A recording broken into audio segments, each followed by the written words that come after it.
Today, we are going to discuss some moves that are happening around baseball, how they affect the Detroit Tigers. We'll talk about the starting pitching trade market, which appears to be heating up. Can the Tigers be players in that? We're going to talk about the Ohtani contract, as we kind of have to. And then we'll talk a little bit about Miguel Cabrera, all today on Locked On Tigers.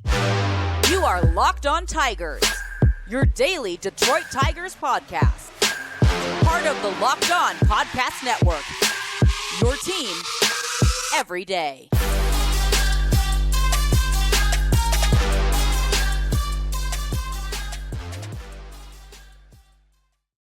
What is up, everybody? Welcome back to another edition of Locked On Tigers. I'm, of course, your host, Scott Bentley. Today is Wednesday, December 13th, 2023. Thank you so much for making Locked On Tigers your first listen every single day. We are free and available wherever you get your podcasts, including YouTube, part of the Locked On Podcast Network, your team every day. Also, be sure to check out the SiriusXM app. With the app, you can just search any team that's currently playing a game and get their home radio broadcast anytime, anywhere, straight to the app. It's an awesome feature and it's an awesome app. Check out the SiriusXM app. So today, welcome back, everybody. Hope you're having a fantastic week. First week back on 3 episodes a week for this show. We will continue to do that until pitchers and catchers report in February. So we'll get about a month and a half, just under 2 months of 3 episodes a week as the offseason slows down here. But we're in an interesting position with that. As I said yesterday when I kind of laid this out, we could have a 4 or 5 episode week if there's enough to talk about any given week. But at a minimum, we will have Monday, Wednesday, Friday shows for you unless I say otherwise.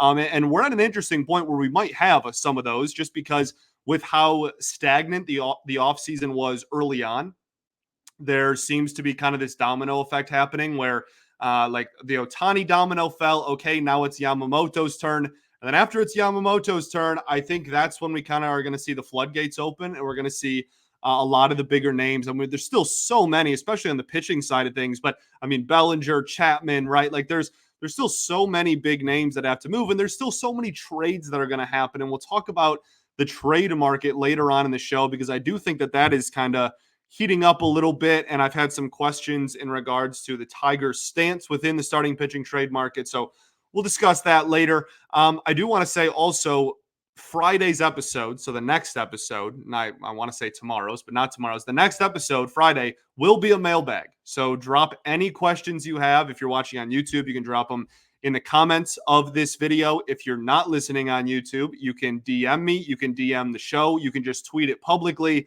However you want to ask a question, as long as I am able to see it in some way, shape, or form, I will do my best to answer as many as we can on Friday. If we get a boatload, we might do Friday, Monday, depending on like news day and all that. But usually we can fit most of them into one show. But we'll see what happens, okay? So that'll be, I'll remind you again at the end of the show. Let's talk about some news. Really the only thing out of Tigersville over the last 2 days has been Andrew Chafin's contract became official. So Andrew Chafin, we kind of broke that down on Monday's show, but he is officially on the Detroit Tigers roster. And I gave all of my thoughts on the bullpen and Chafin specifically and whatnot on Monday's show. I do appreciate how they seem to be doing this. Like we're going to announce all of our moves publicly and lay out the contract publicly. I like that. That's what good, healthy teams do. It's been something that the Braves have been very good about doing, especially with the Braves Foundation thing. Obviously, Kenta Maeda as well. His terms were all public, and he donated part of his salary to the Tigers Foundation. So, I like it. I think that's good. I think agents like it. I think players like it. I think it's a more professional, not outlook, but approach. That's the word to signing players and to announcing deals rather than just like leaking information to a beat writer and like seeing what happens. I like the professionalism of announcing the deals and the exact dollar amounts, all the bonuses, etc. They really laid out Maeda and now Chafin's deal exactly. The amount of innings that he has to pitch to reach certain bonuses, etc. All very public information. So that is official. Some other news just around baseball. We'll talk about Seth Lugo a little bit later because he's like one of the bigger ones over the last couple of days. Chris Stratton to the Royals. Royals obviously get Seth Lugo. Like I said, we'll talk about that later. I feel like there was one more that I'm forgetting? But yeah, just a couple of smaller moves. We're starting. Oh, Dylan Floro to the Nationals. That's what I was thinking of. So a couple of smaller moves just happening around baseball. People adding some arms. And I think that's, again, kind of a sign. Not that like Ohtani's contract determined, Dylan Floro's. That's not what I'm trying to say. But I do think that we're at a point in the offseason now where you're going to see not like floodgates until, again, I think after Yamamoto signs, but I do think you'll start to see a little bit more moves here. Let's talk about Ohtani. So Shohei Ohtani's contract set the world ablaze. Everybody's freaking out about Shohei Ohtani's contract. I'm not here to really give too much. Well, we'll talk about, I guess, my opinion on it. But I do want to lay out some facts throughout, or in regards rather, to this, right? There's some facts that I think are maybe were not highlighted enough, and just in general, some of the intricacies of the deal are really fascinating to me, and I just want to talk about how brilliant I think it is for Ohtani's people to do this deal, right? His agent and whoever's in charge of his finances and whatnot. His camp is really pulled off. I think this is a great move for him. Obviously, the Dodgers are getting him on a massive discount as opposed to what they would have paid if it was straight up, right? So they're obviously making out well, at least in the first 10 years. It's a really, really fascinating thing, this deferred money. And a lot of people are really upset. A lot of people just think, hey, it's in the rules. What are we complaining about type of thing?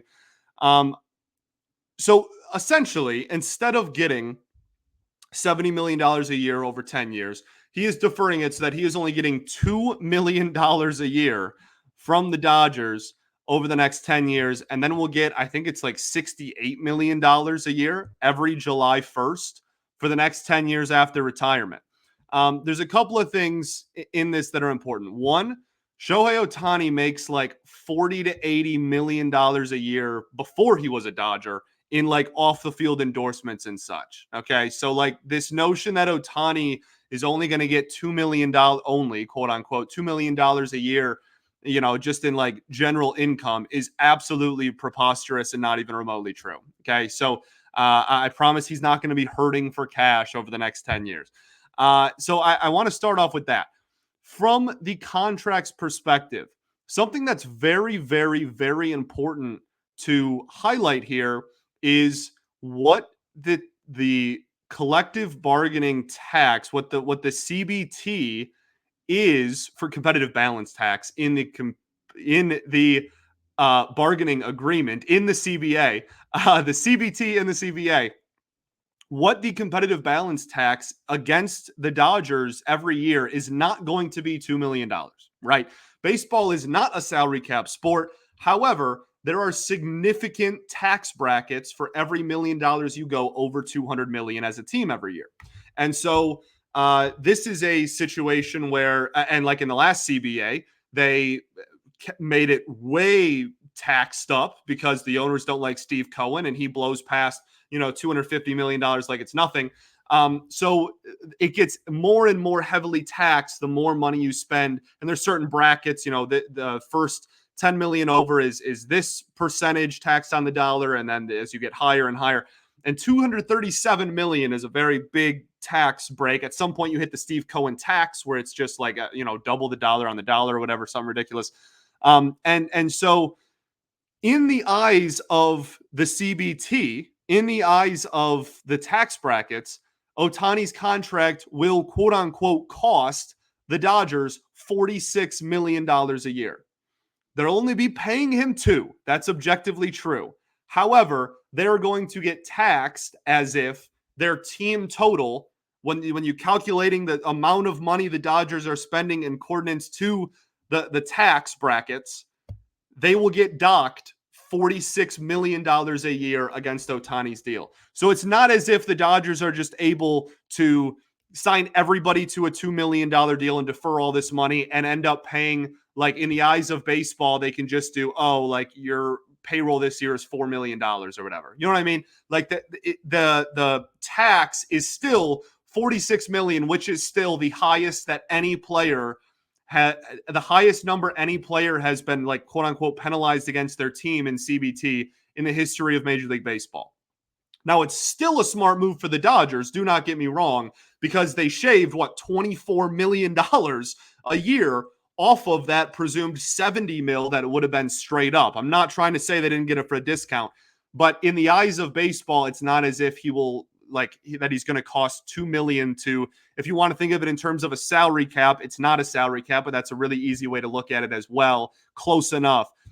You can look at it that way. They're paying him $2, but they're capped against 46 mil in the eyes of baseball. So that's an important thing here. Does it justify it? Does it make it just completely okay? Not what I'm trying to argue. I'm just trying to present it's not as if the Dodgers are just able to do this with everybody and have a payroll of $12 million. Okay. So let's keep the ball rolling. I have a few more thoughts about the Ohtani contract. Then we'll get into some more free agency stuff. We're going to talk Seth Lugo. We'll talk about the starting pitching market, etc. All right. We will do that right after I tell you all about our friends over at FanDuel. Score early this NFL season with FanDuel, America's #1 sportsbook. Right now, new customers can get $150 in bonus bets with any winning $5 moneyline bet. That's $150 if your team wins. If you've been thinking about joining FanDuel, there's no better time to get in on the action. The app is so easy to use. There's a wide range of betting options, including spreads, player props, over-unders, and so much more. As a Lions fan, we're stressed, okay? We're stressed. We got some big games coming up. There's a lot of big games coming up. I was talking with a buddy of mine earlier today. There's a third of the NFC all has the same record. The 3 seed through the 11 seed in the AFC are all one game apart. There is so much that needs to be shaken out in the NFL. And that means that it is truly the most fun and best time to get in on the action with FanDuel. So visit FanDuel.com/lockedon to kick off the NFL season. FanDuel, official partner of the NFL. All right, everybody, welcome back here. Segment 2 of Locked On Tigers. I appreciate you all greatly for tuning in. As always, we will be back on Friday, not tomorrow, with a mailbag. So again, drop your questions here. Any way that you can make sure that I see your question, I will take it that way. Okay. Also, be sure to check out Locked On Sports today. Locked On has launched the first ever national sports 24/7 streaming channel on YouTube. Locked On Sports Today is here for you 24/7, covering the top sports stories of the day with local experts of Locked On, plus our national shows covering each league. Go to Locked On Sports Today on YouTube and subscribe to the first ever national sports 24/7 streaming channel. We were talking about Ohtani. So I laid out the collective bargaining agreement. I laid out the competitive balance tax aspect of this. Now, to a lot of people, that doesn't justify what's happening. And it's still out of pocket. They are paying $2 million for probably the most talented athlete to ever play the game of baseball. And I understand that mindset. We should make it clear that this has been happening for a long time. To this extent, never even close to this extent, right? And again, I'm not trying to pull you in one way or the other. It's weird for me. I don't know. Not that I don't know where I stand on it. I know.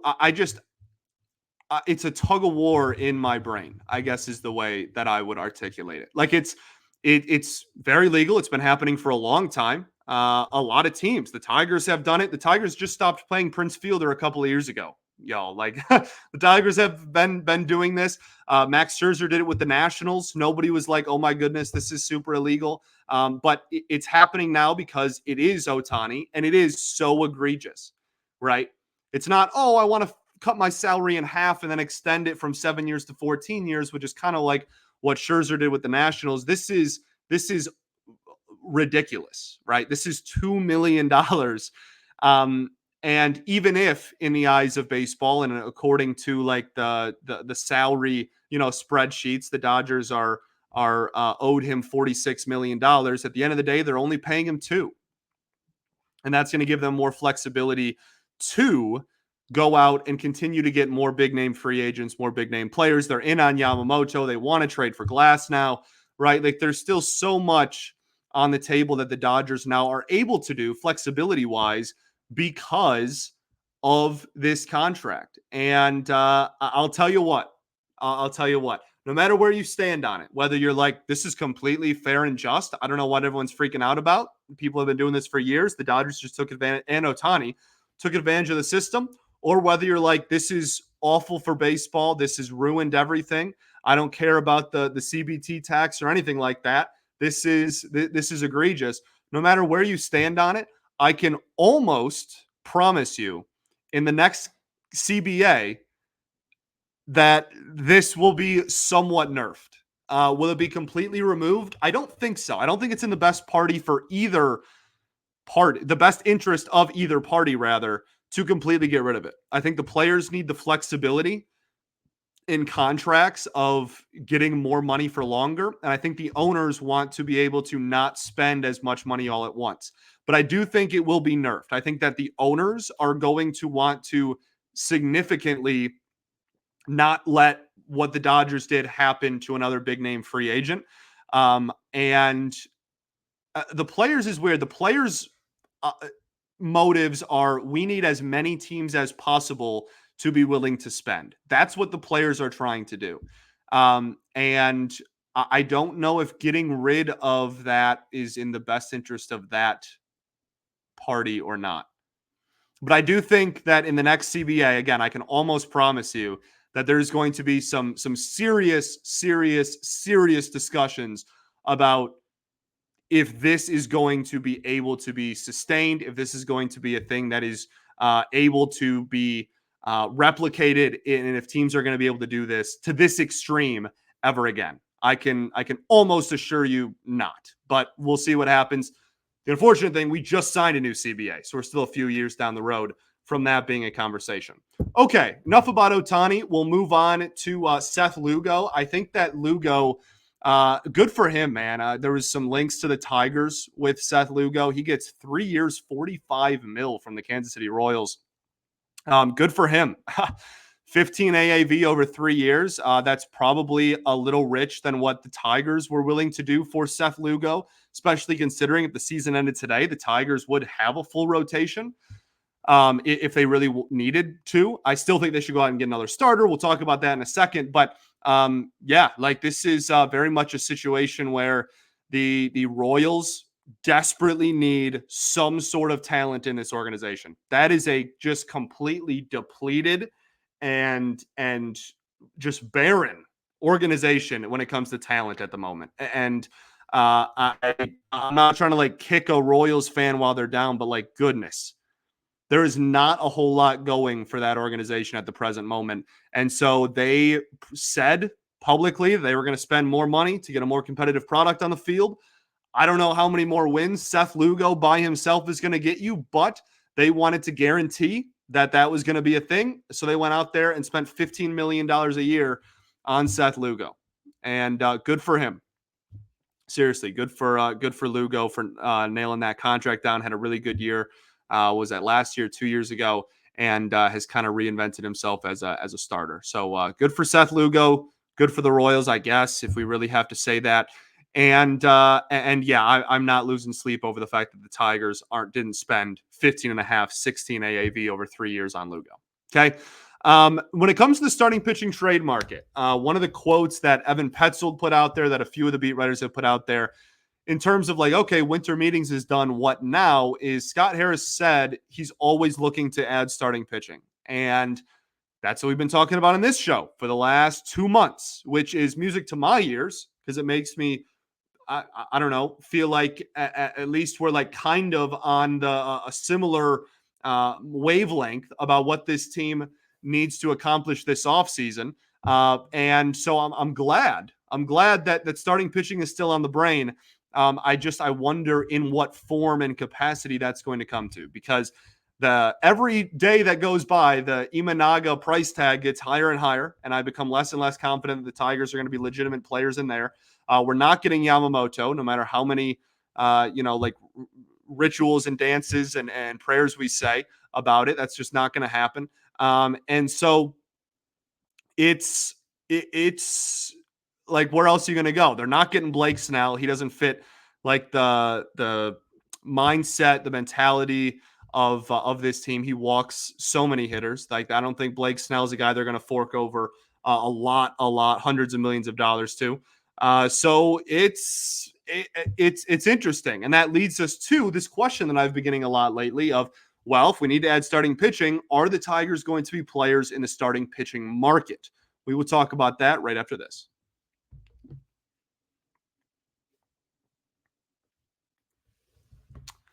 All right, everybody, welcome back here. Third and final segment of Locked On Tigers. Appreciate y'all for tuning in as always.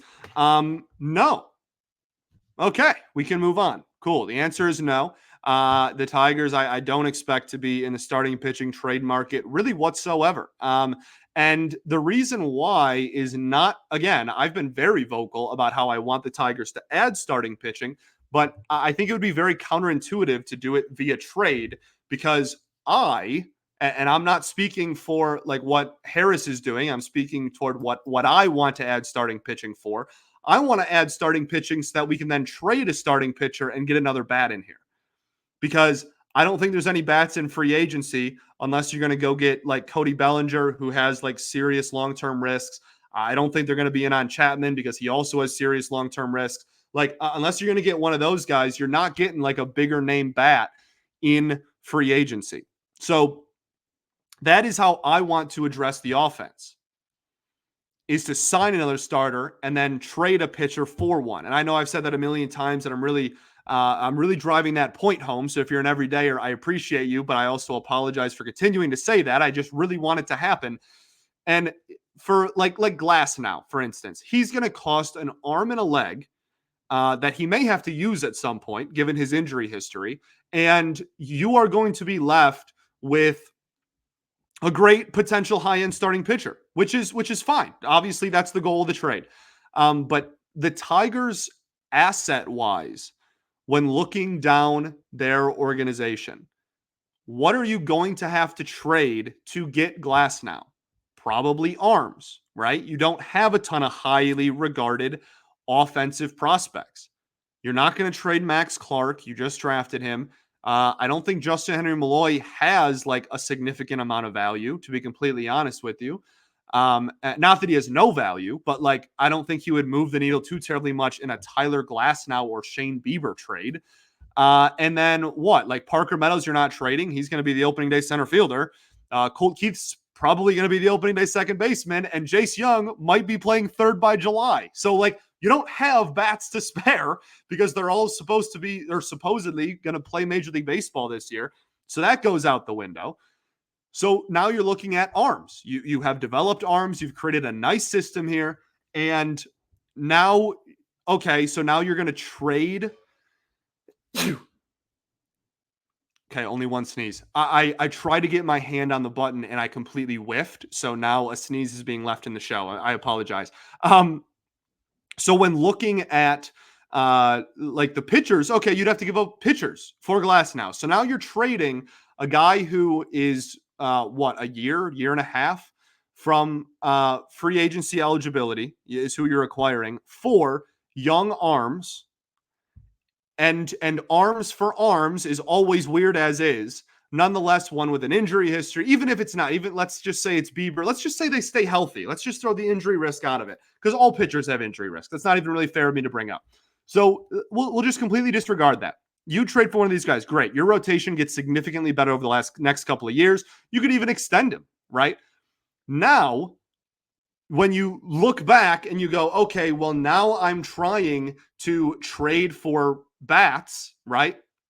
Now the assets that you have organizationally that you are going to use for bats is significantly lower because you are trying to trade arms for bats. So trading arms for arms first, really good arms that are going to cost you really good, highly regarded arms, by the way, whether that's Job and Flores, whether that's Flores and, Reese Olson, etc. Like, you're not going to get them for nothing.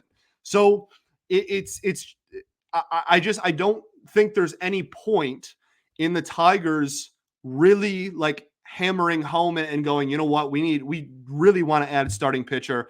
Let's go trade for one. Okay, well now You've gotten rid of the arms you have organizationally that you would have been able to use to trade for a bat.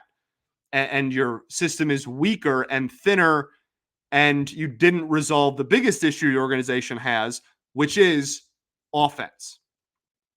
So that's kind of where I stand on that. I do not expect the Tigers to be players in the big names in Bieber or Glasnow, just because, again, they're not in a position to be getting rid of young players, just period, no matter what position they play.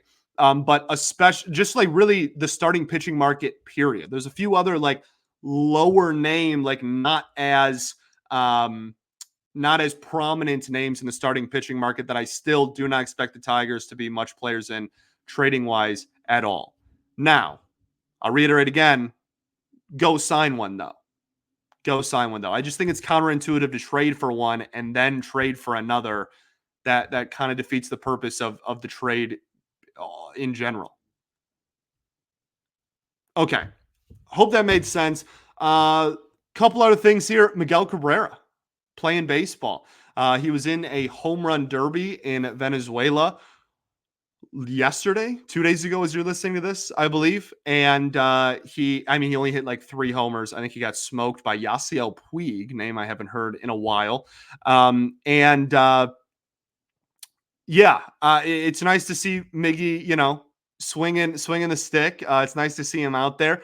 And then reported by Evan Petzold of the Freep is that Miguel Cabrera actually plans on playing another season in the Venezuelan league. So it won't be this year, and that league takes place after the Major League Baseball season. So in the 2024-2025 Venezuelan Winter League, Miguel Cabrera will play one final time, and he'll kind of get he said that he wanted to get kind of like a farewell tour there as well. He's going to take the year and get his body ready for it. He says he wants to be in physical shape for it. So yeah, there you go. Miguel Cabrera will be playing baseball one more time. It just obviously won't be in MLB. I think that's it. Mailbag on Friday. Ask all of your questions. I've already gotten a couple. We've gotten some questions already about some free agents, some stuff I haven't touched on yet, and whatnot. So already kind of racking up in my brain how I want to attack it. But please fire away any and all questions, and we'll take as many as we possibly can on Friday's show. All right? I'll see you all then. Thanks for making Locked On Tigers your first listen every single day. I appreciate all of you greatly. We will be back on Friday. Peace and love. Going to therapy's dope. I'll catch you all then, baby. Go Tigers.